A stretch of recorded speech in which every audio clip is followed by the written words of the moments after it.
These scissors are so dull. I don't know if these are good tips. Hey guys, welcome back. I'm Toni, if you don't know me. I am a homeschool mom of 4 kids, and I'm going to let you guys know a little bit more about me today in this little Q&A, kind of an impromptu thing. I am gonna wrap presents early. I've never been this early before. I am a Christmas present wrapping the night before Christmas kind of mom. Always. That's how I've always done it. And last year, I think I asked a poll on YouTube and asked you guys, or on Instagram or something, and said, when do you guys wrap presents? And almost no one waited till the last minute, and I thought everybody did. That was something my mom did, so that's what I thought we were supposed to do. So I am so early, and I'm 2 days before. And I know some of you guys probably already have stuff wrapped and under the tree, but we are wrapping presents. And I thought I'd go ahead and do a Q&A while I'm wrapping, and you guys can get to know me a little bit more. Sorry about my glare. I still haven't figured out how to get rid of the glare now that I'm a glasses wearer. So I have some questions here in front of me, and I'll be wrapping and chatting. So if you want to hear a little bit more about me, then let's go. I have really cute paper this year. I love the trucks. So I've got trucks and I've got this plaid paper. I try to get paper that you can use throughout the year. That is my thrifty tip. Paper was expensive. Normally I try to get it after Christmas, so it's a little cheaper. I guess I didn't do that last year, or I used it all for birthdays this past year, so I didn't have any, and I paid a lot for this wrapping paper. What was it? $6.48 for 200 square feet, but I at least got the kind that you can use for birthdays and stuff. So there's my bonus thrifty tip number 1. Buy neutral paper that you can use throughout the year, not Santa paper. Hey, Elizabeth0265, she said, what is your best tip for those learning to be thrifty and stay on a budget? I love this question. I really don't think it's that hard to be thrifty. I think it's easier when you have no choice. Even when my husband was working and maybe we had plenty of money and probably could have had a much bigger Christmas budget, he's always been the kind of very financially responsible husband. And I very much appreciate that now, especially in the season we're in. But I'm sure but there were plenty of times where I was like, are you serious? Can I just have more for Christmas? For my kids, more money. But I could, it was like, he did the finances, and and I know people are probably gonna be like, oh my goodness, she can't spend what she wants. Okay, calm down. We are a team, and I don't do the bills, and he tells me, okay, we can handle this much for Christmas, and that's what I work with, and I get the Christmas presents because I like to. So here's what I say. No matter what your budget is, just make it work with that. When it comes to buying clothes for the kids, or buying toys, or buying things that they need, I've just always had the mindset of wanting to get the best deal. Even before I had to get the best deal, I always just wanted to. So I think if you just set in your mind, it's like you're on a hunt. I'm going to get the best deal for this.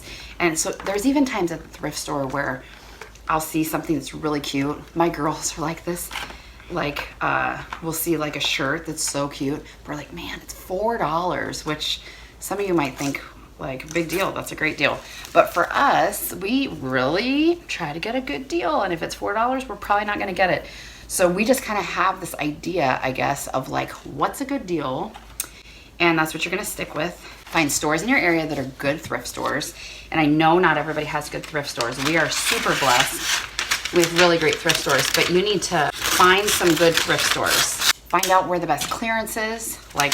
I know, back to school, at Walmart, their clearance is really good, and I always hit that up. Actually, every time we go to Walmart, we hit up the clearance aisle. It's like they now put everything in this one aisle.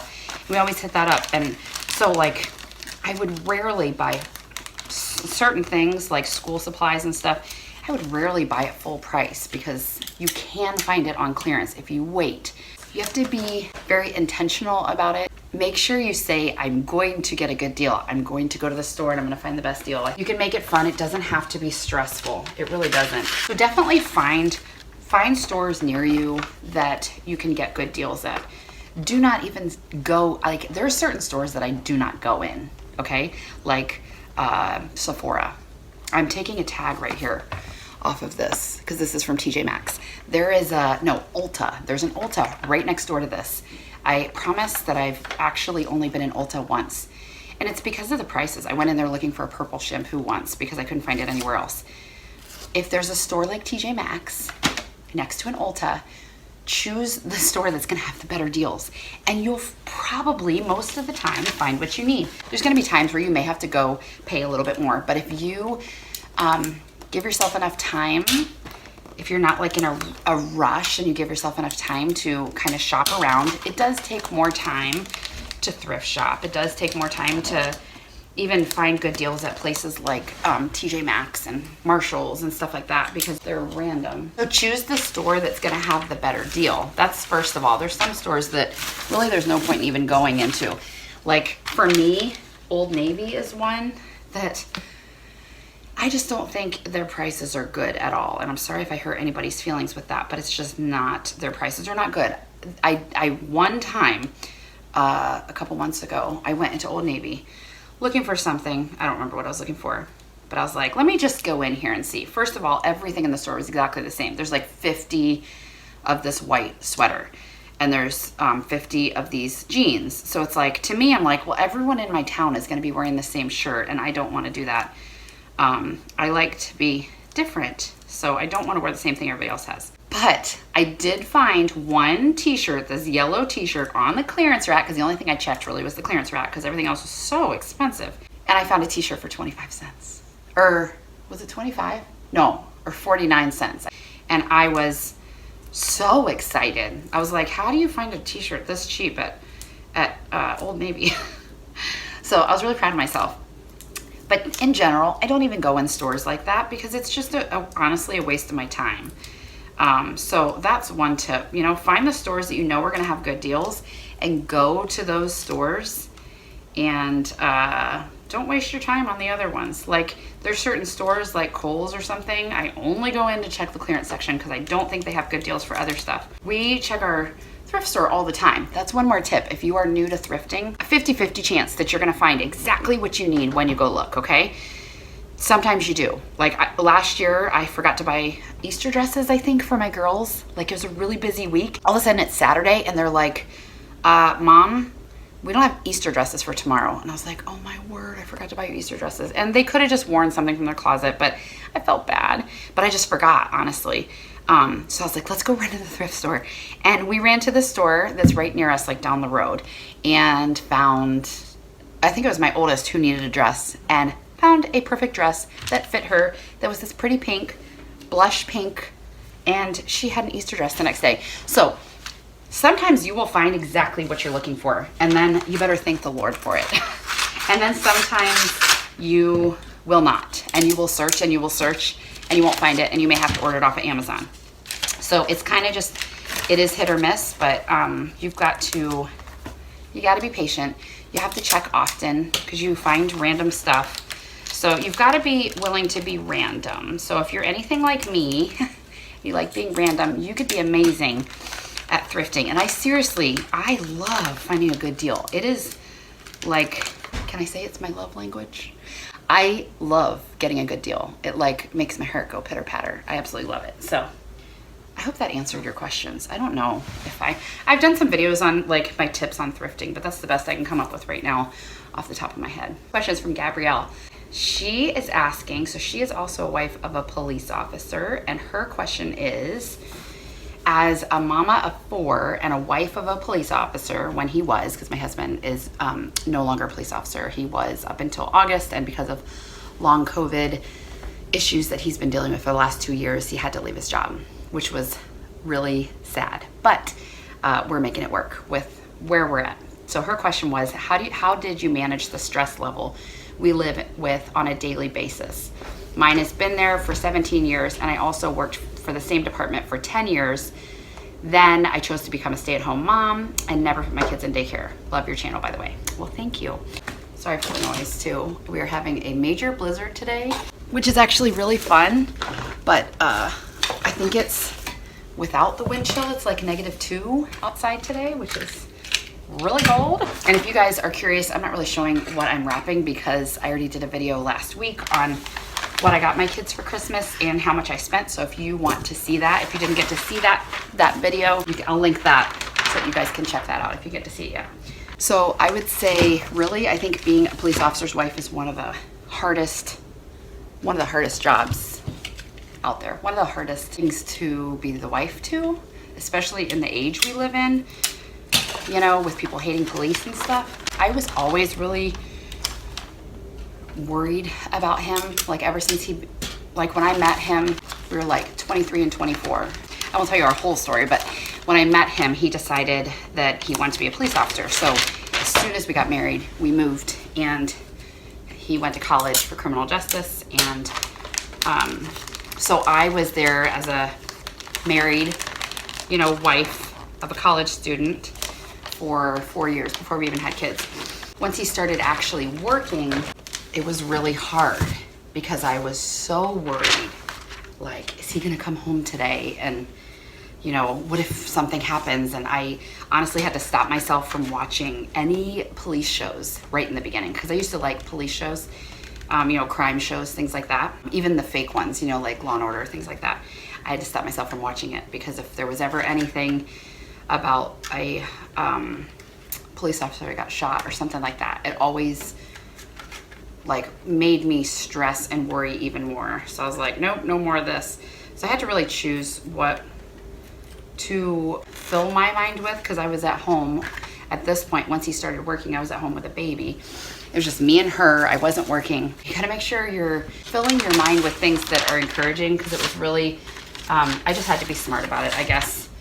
Make sure I wasn't like letting myself worry so much, because I would worry a lot about what could happen and what if this, and it was like really taking over me. At least took me a year, I'd say, of kind of panicking and worrying like every single day. And I was like, you know what, I have to just, instead of thinking about it and praying about it all day long, I would just pray for him when he went on shift in the morning and put it out of my mind and be like, okay, God's got this, because I can't become this stressed out worry wart that's like can't function because I'm so worried about what might happen. I mean, it's a very dangerous job to be in. That really helped, just putting that aside and letting God be in control of it. I don't honestly know how you'd be a police officer's wife and not be a Christian, because it is prayer got us through it, because it was hard. And there were times where, you know, he dealt with a lot of difficult things on duty that I couldn't help with, and he had to work through it and saw things, terrible things, and it's just a hard job, definitely a hard job. So I would say definitely praying and then letting go was the biggest thing. And in 2020, I think it was, when like everybody all of a sudden absolutely hated police. Like, people have hated police for a long time, but when they hated police and were hurting them on purpose, it was a scary time. And I was like, kept asking him, are you sure you want to try to get another job? His job paid really well. We had amazing insurance. Everything was great. And I was just like, this is so scary. It was just a lot. A lot of bad things could come from it. I'm sure you guys know what I'm talking about. And I was actually honestly praying that God would bring him out of that job. And he did, not in the way I wanted him to. And I don't know if he did it to answer my prayer, my selfish prayer, or not. But he's not in police work anymore. But unfortunately now he can't work at all. So it's been challenging. It's been hard, and you know, if I could go back now, it's like, well, yeah, I would love for him to be a police officer right now, because that was his calling.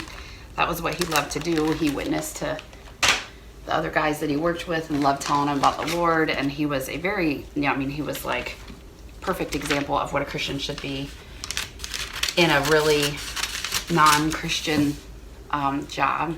You just have to trust that God's got a reason for all this. You just have to pray to get through it, and make sure you're filling your mind with God's word. Make sure you've got good Christian friends around you that can help you. Yeah, fill your mind and heart with the right things so that you can focus on what's important, and just be his support, and be patient, and don't make him talk when he doesn't want to talk. That is really hard. But yeah, so that's my long-winded answer to that. Let's move on to the next question. So let's see, from Once Upon a Time. She said, hey Toni, I really enjoy your channel, even though I'm not a mom or a teacher. What is your favorite Bible verse, book of the Bible, or Bible character? Cool, that's a fun question. Okay, I got my Bible here. I'm going to read you my all-time favorite Bible verse. Okay, so my favorite Bible verse of all times, which It's been my favorite since college. It applies to us really, really, really personally. So Philippians 4:8. Finally, brethren, whatsoever things are true, whatsoever things are honest, whatsoever things are just, whatsoever things are pure, whatsoever things are lovely, whatsoever things are of good report, if there be any virtue and if there be any praise, think on these things. I have always loved that because, I mean, that goes along with the first question. What I was saying was fill your mind, sorry, I keep moving around. Fill your mind with beautiful things. Fill your mind with things that are lovely. And in this world we live in, it's easy to get caught up in fill your mind with garbage, or fill your mind with just, it doesn't even have to be garbage, but it can just be filling your mind with like things that are not virtuous, things that are not uplifting and stuff like that. So I just love that verse. I think that is a verse my girls have all highlighted in their Bible. I just think it's the best. I think it's an awesome verse. And I just think that's like sums up the Christian walk, and what we should be doing is do what's good, do what's right, do what's pure, do what's lovely. Think on these things. You can't go wrong, you know? And I'm not saying I do that all the time, but it's a goal. And that's what I think, like with the Proverbs 31 woman, the goal is to be like that. We probably won't ever attain it completely, but that's the goal. So that's my answer to that. Thanks for that question. Next question. So this person, this is ESEA 4527. Isa. I'm not sure if I'm saying your name wrong. She asked me, what are my 2023 goals? She asked me a bunch of questions, so I'm going to answer a couple. 2023 goals. I honestly haven't, I have a couple of them. I haven't really sat down and set them yet, so I think I'm going to do a video on that soon. I do have some spiritual goals that I want to set and some homeschooling goals. So I'll do a video on that because I just don't know. What was my most memorable homeschooling experience of 2022? When my son really, really clicked with reading. That was definitely one of the most memorable homeschooling experiences. He is like, he's in first grade and he is reading so great. Like, I am surprised every single time that he's like, hey mom, that says this. And I'm like, what? So he's just doing amazing. And it's like, just, that's always been one of my favorite homeschooling things, is when the light bulb goes off, you know? And oh, that is the best. That's the most rewarding thing about homeschooling. And I've had that with all my girls, all my kids, because my girls learned how to read. And when that light bulb went off and it's like, ding, I get it. Or the math thing, and they finally, like both of my big girls started doing really good in math this year. Oh, that is like the best. So those were really memorable. Not necessarily like life-shattering, amazing things, but that meant so much to us. Favorite purchased item, 2022. You know what? It's these glasses. Do you see these? I have a weird answer, but I just looked in the thing and I can see myself. I have honestly hated glasses ever since I started wearing them in 5th grade. Well, actually, no, I loved them in 5th grade. I thought I was like, it was so cool. I had these red glasses and I could see, and it was amazing. And then I think by the next year I was like, okay, this is dumb. I don't want to wear these anymore. I didn't have to wear them all the time, but I did not like them. And then I got to where I was like, oh, I hate glasses. It's awful. Then I got contacts in 10th grade because I was playing lacrosse and I was the goalie and I couldn't see when the ball was coming towards me, and I couldn't wear my glasses under the mask because you wear like a helmet and a mask. So I started wearing contacts. And then once I started wearing contacts, I was like, I don't ever want anybody to see me in glasses. So I hated them. Fast forward to 2020, the year that we had to start wearing masks. I started having trouble with my contacts and I had to start wearing my glasses out of the house. And I was just embarrassed and felt ugly, and I don't know why. I just was really very insecure with my glasses. So do you want to know what I started doing? Hold on a second, I'll show you. So I started buying glasses until I found the perfect ones, and I kept not finding the perfect ones. So I have these 2 cute cases full of glasses. So the bottom ones are ones that are okay, but I don't wear very often. Can you guys see? So I've got, let's count them. 1, 2, 3, 4, 5, 6, 7 in here. And I like most of them okay, but none of them made me feel pretty. What'd I say, 7? And then the top one are the ones I wear more. And this one has, let's see, 1, 2, 3, 4, 5, 6, 7. So that's 14. So I have 15 pairs of glasses.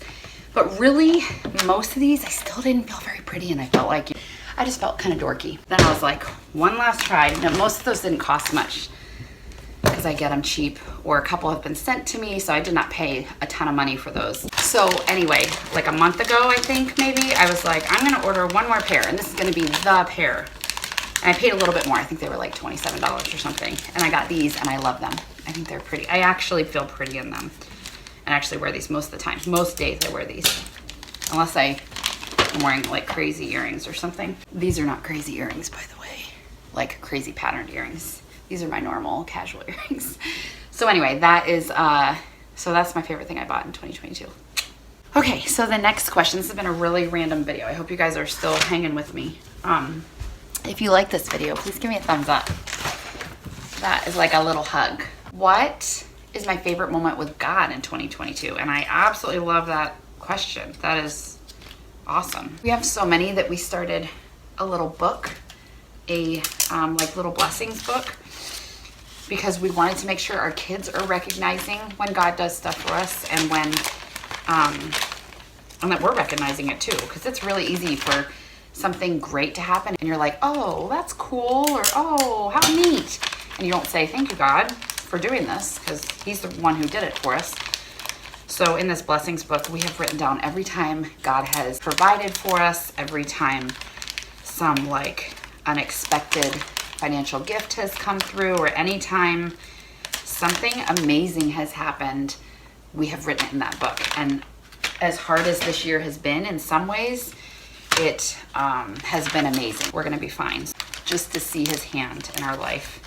As tiny and insignificant as we are, he cares for us, and it's incredible. So I'm trying to make sure my kids see that too. My husband's trying to make sure we always point that stuff to God. Top 2 books you've read ever or recently. Love this question because I love to read. This is my reading journal. Now, I love to read, but I do struggle to find time to read. So that I've read, and I started this in 2022. I only have a few pages filled in. I loved Whispers in the Reading Room by Shelley Gray.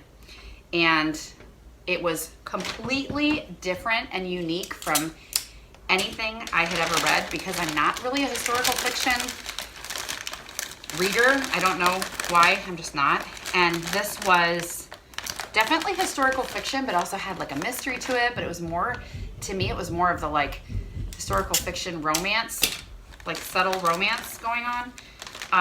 I loved it. It was so good. I read Out of My Mind by Sharon Draper during my middle grade March. My daughter and I both read middle grade books for middle grade March.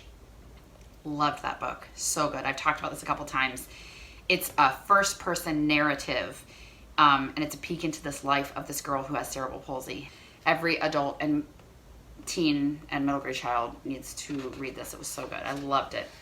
And then I have like 3 more that I loved. Okay, I'm just gonna say that. I know you didn't say what 9,000 books are your favorites, but I read The Forgetting by Sharon Cameron, and that was really good. Like totally different genre too than I normally read. Is it sci-fi or fantasy maybe? It was so unique and good and interesting, and I loved it. Life Flight I read in September and loved it. It was my first ever Lynette Eason book. Speaking of books, I'm gonna wrap the last stack of books right here that I've got for my daughter. Loved Lynette Eason. My daughter has read her books before, and she has always told me, Mom, you need to read Lynette Eason. And I was like, I didn't like her covers. Don't tell her I said that. But I didn't like her covers, so I was like, ugh, I don't want to read those. I finally gave it a chance because she had one that I didn't mind the cover. Don't judge a book by its cover. And it was such a good book, like intense start to finish. I loved it. So you need to read Life Flight. That was definitely like a 5-star. And the last one was a reread, so I don't know if that counts. My favorite book probably of all times was If I Run by Terri Blackstock, and I love it. I've already read it a couple times. Listened to it. It's like my go-to. I love that book. So if you've not read the If I Run series, I only reread the the first one this summer. I didn't get the second one reread, but if you have not read that yet, you must. You must. This is the last question for real. This is Alexandria Bearhart, 515. She said, you seem so disciplined in staying on budget with things like your Christmas shopping. Any tips for just regular monthly budgeting? Any tools or systems that you utilize that you would recommend? And it's kind of similar to the other question that someone asked. Know where the deals are for certain things. Know where you will go when you need something. When my daughter needs jeans or somebody needs a new dress or something, I know where I'm gonna go and I know where I'm not gonna go, thrift store wise. And one thing for those of you who are not thrifty anyway, or who are like, ew, that's gross that they thrift shop, like this shirt. Now this is random, you know, it's a NASA shirt. I thought it was really cute, and I have a sweatshirt exactly like it that sometimes I wear on top, so I feel like Superman.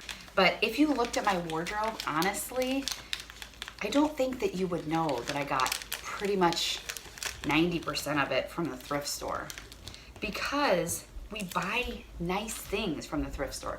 You don't have to, like, it's not like we're buying stuff that like is old and ratty. Like, I think that's what some people that are not thrifty, what they think of thrift stores. We get the nice stuff. We get stuff with tags on it a lot of the times. So I guess change your mindset. If you don't have that mindset already, change your mindset about what thrifting can be, and just do your best to find the best deal you can. Like, if there's something that you want and you're like, I want this so bad, but you don't have the money for it right now, keep your eye out and just look at thrift stores and keep looking and keep looking, and you may or may not find it. But if it's not something that's like completely urgent and you need it like right now, be patient and wait and look, and you will find cute stuff. You really will. So that is like my number one tip, is just be patient. Look how cute that is. All those books that I wrapped for her, and she's getting it like that for my daughter. If you guys enjoyed this video, please give me a thumbs up. If you are not yet subscribed, I would love for you to subscribe and be a part of our Thrifty Homeschool. Let me know if there's anything specific that you'd love to see in the new year, any like video ideas or anything like that. I would love to hear from you guys. So I'm all done with one child. There we go, voila. Thanks for being here. I will see you guys next time. Bye.